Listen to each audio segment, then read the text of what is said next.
A big day for BMW Motorrad because we finally have the launch of the 310 Twins here in the Indian market. I am Siddharth Vinayak Padankar. This is CNB Bazaar Buzz. Welcome to a brand new episode, and we've got the two bikes, the two main event protagonists here with us. So you get a glimpse of them today on the program, and of course the all important pricing. Well, that's something I'll share with you as well. But we're going to quickly change focus and get into a different bike to start the show off. And what is that? Well, for that you have to take a look at what's coming up on today's program. The Ducati Monster 821 looking perfect in yellow.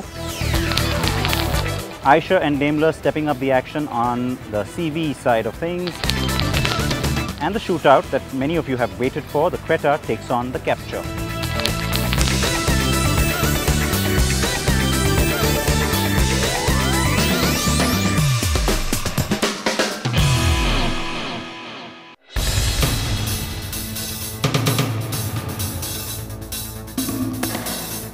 It's butch, it's muscular, it oozes macho appeal and solid road presence. Meet the new middleweight Ducati Monster, the 821. It's not entirely an all-new model, but the 2018 Ducati Monster 821 gets minor updates and a few stylish design tweaks inspired by the first Ducati Monster from 1993. And it hits the market just in time to celebrate 25 years of the Ducati Monster. The modern naked street motorcycles, or a street fighter design as it's called, was first started by the Ducati Monster M900 back in 1993. The Monster range has gone on to become an international bestseller for Ducati, and Ducati has sold over 820,000 Monsters over the years. In 2018, we have the new Ducati Monster 821, and it's back in a bright yellow shade, just like the original Monster M900.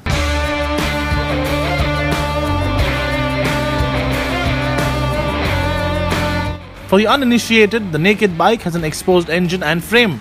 The exposed steel trellis frame does not only provide structural efficiency, but also adds aesthetic appeal, and is an integral part of the Monster's design language. There are few subtle changes which gives the bike fresh appeal, including the brand new full-color TFT screen. For 2018, the Ducati Monster 821 gets a few design changes. For starters, it gets a brand new LED headlight. It's got a slimmer fuel tank with an aluminum clasp, which is just like the original 1993 Monster M900. Well, a tail section is slightly sharper, and it of course gets updated electronics with a full-color TFT instrument panel now. And the engine and the chassis remain largely the same, but this one gets a new exhaust, and it meets the latest Euro 4 emission regulation. Brakes are superb Brembo units, gripping twin 320mm discs on the front wheel and a single 245mm disc at the rear, and they provide sure shot stopping power. The suspension has limited adjustment capability but complements the Dodge chassis.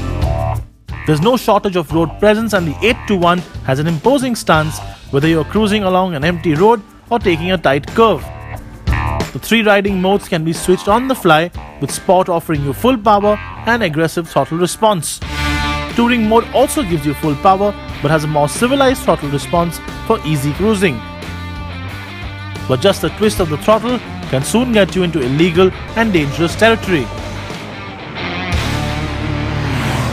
This one makes about 106 bhp, 107 actually, and about 86 Nm of torque. But the torque is centered in the mid-range, so it's a very grunty engine and pulls cleanly from low and mid-range. So whether you are an experienced rider or you are someone upgrading to your first performance naked, the Ducati Monster 821 will certainly please you. Handling is quite nice, suspension is a little soft but quite alright for our kind of road conditions, and overall I think it's quite an enjoyable ride. The new Ducati Monster 821 is an accessible naked bike, and even less experienced riders will find its performance and road manners easy to handle. But make no mistake, that punchy engine has more than enough juice to keep you entertained every time you straddle this beast.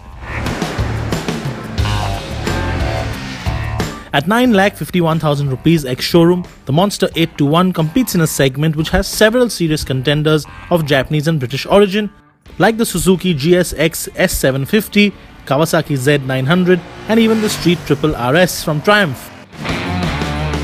But riding anything else isn't quite the same as riding a yellow Ducati Monster to announce your arrival. And that's a good enough reason why it deserves your consideration, isn't it? The G310R is the naked street fighter and is priced at 2,99,000 rupees. But the one that's probably going to get a little more attention in our market context is the GS, priced at 3,49,000 rupees. Now, some might think that that's aggressive enough. I have to say that all of us at Car and Bike had expected maybe about 20,000 rupees less on both the bikes in terms of pricing, because if you compare the GS to the Duke from KTM, well, that's about a 50,000 rupee price difference right there. And of course, it's a much bigger price difference between the TVS product that's based on the same chassis with the same engine. But yes, there is still a lot of anticipation around these bikes, and I will tell you about the engine, which is common, and of course the chassis to both, but that's coming up a little later. For now, let's jump straight into that comparison. The Creta, the mighty Hyundai Creta bestseller, is now out with a facelift, and so it was time to put it right against the Renault Captur. Renault launched the Captur in India late last year and has not quite gotten anywhere near the overwhelming bestseller, the Hyundai Creta. But the car seems to offer a lot more, so it was time to pit it against the recently refreshed Creta to see which car makes more sense for you. And that's when cars like these, the Renault Captur and the Hyundai Creta, come into the picture, because they sit equally well in urban as well as, well, out back here kind of setups. On the design front, the Captur actually is the better looking one, though the Hyundai has just received a facelift. This one does look like an SUV, that nice stance that it captures from the Duster that we've seen earlier, and it's actually longer, wider, taller, and has more space between the wheels than the Creta. And up front too, it looks very good. But what about features? There's a lot dependent on that for buyers looking for a car in this segment. Well, probably this is where the facelift Hyundai has a bit of an advantage.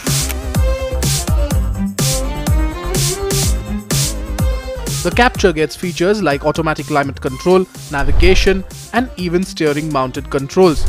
There's also the familiar 7-inch touchscreen infotainment system with Bluetooth connectivity and navigation, but there's no Android Auto or Apple CarPlay. The Creta has got more juice with its facelift.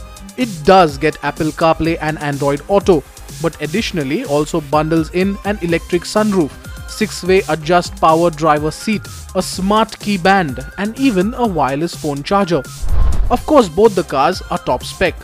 Both cars get a front seat armrest, but it's only in the Creta that the armrest slides and also houses some storage space. Now when it comes to rear seat comfort, the Creta and the Captur are closely matched. Both get AC vents at the rear and also the 12-volt charger. Now in the Creta it's here, in the Captur it's at the back. Both also get this collapsible armrest with 2 cup holders. So on the feature front, they're equally matched. But when it comes to upholstery, that's where the difference is. Now the Captur gets a very sporty looking upholstery, which actually brings the entire cabin alive. On the Creta, it's, well, a single color. It's black all over. So yeah, there's not a bit of sportiness. But what it has is a comfortable seat, a more comfortable seat that too than the Captur. The boot space on the Captur is 392 liters, while the one on the Creta is 400 liters.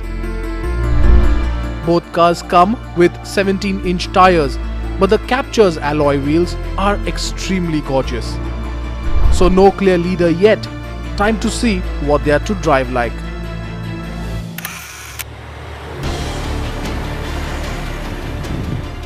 Now the engine on the Captur is the same as the one on the Duster, the 1.5 litre diesel, and there's also a petrol on offer on this car, but we are driving the diesel and there's 108 brake horsepower on offer. The car runs extremely smoothly. However, The clutch is a lot heavier than when compared to the Creta, and there is no automatic option available. However, according to Renault, there is about 20 kilometers per liter that you can expect from this engine.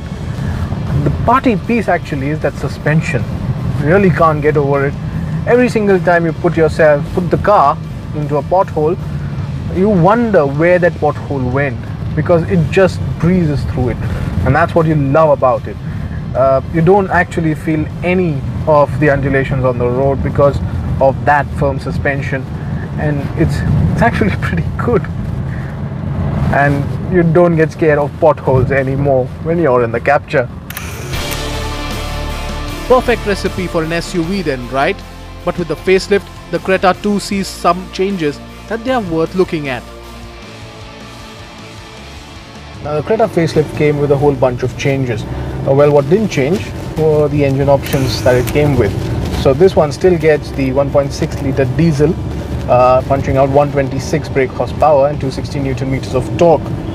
There's also a less powerful option, the 1.4 litre diesel, which punches out 89 brake horsepower. Now, you might choose either of them, and it's also available in either manual transmission or an automatic transmission, which gives the customer a lot of choices.